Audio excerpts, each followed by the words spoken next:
Welcome back to the channel, y'all. We are going to be making some soup today, and I'm going to show you now. I have some vegetable broth in the pot. I am making a cabbage soup today, y'all. So you can use any kind of vegetable broth. You could take some water and just use some veggie seasoning. I'll post a little picture of what that looks like. I'll let it come to a boil, and then I have cabbage here, some ginger, red onion, red peppers, some organic baby carrots, a little bit of sea moss. I'm going to be adding that into my soup as well, and I also have some celery. So what I want to do is go ahead and chop these veggies up like so. I have my cabbage, my red onions, baby carrots, my peppers, and I have my celery chopped up.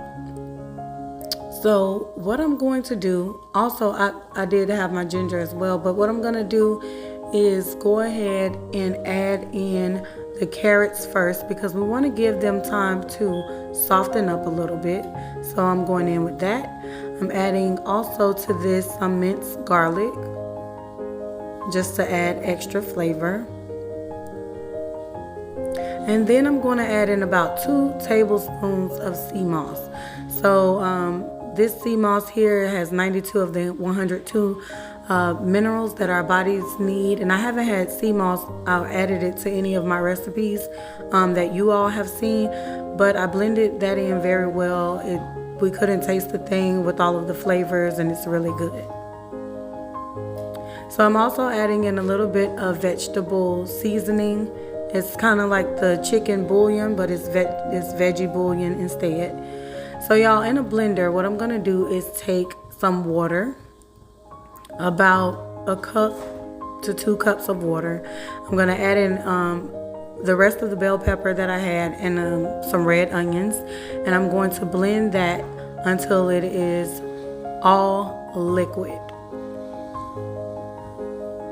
So this is the end result, and I'm gonna go ahead and sit this to the side.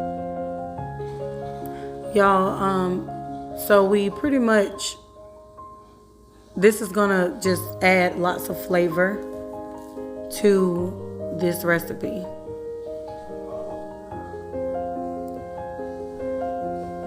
So y'all, I'm gonna next add in my cabbage, and then my red peppers, and then my onions. And then last, I'm gonna add in my ginger. I feel like if you add your cabbage in after that, then you know, it'll help to cook down. So first it was the carrots, then the cabbage, and it just really helped to cook in a certain order so that it's not too mushy or the textures are off. I went in with my red peppers, my red onions, and then I'm simply going to sit the sliced ginger on top. Y'all, this soup is super, oh my gosh, it's so delicious. And it helps with colds, any sinuses or anything that you may be having. Y'all, I made this up off the top of the dome, so try this at home and let me know what you think.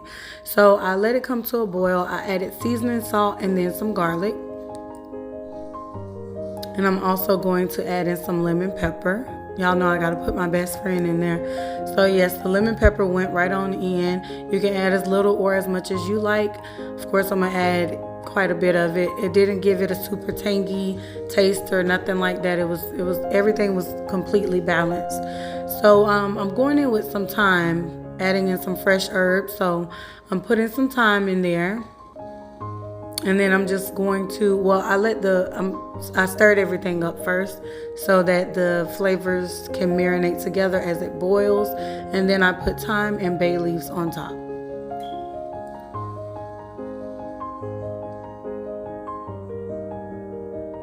So I reduced the heat and I let it simmer. And I poured that mixture that I had earlier with that red pepper and red onion all throughout this soup. It gave it such a great flavor. Oh my gosh, it was so delicious. Now I covered it with a lid and allowed it to just simmer on the stove for about 20 to 25 minutes.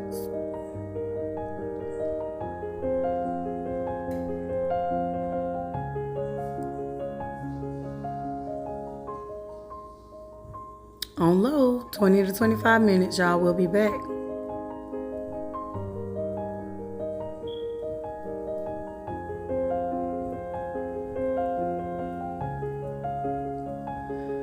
So this is what you have. The cabbage was pretty tender. The carrots were super delicious and tender. The order that I put it in was perfect. You can taste the red onions. You can remove the bay leaves out if you want. You don't have to, but I'm gonna simply plate it up or bowl it up. This is what it looks like, and I did serve this to my children. Super delicious. It helps with colds, like I said. Y'all try this recipe and subscribe.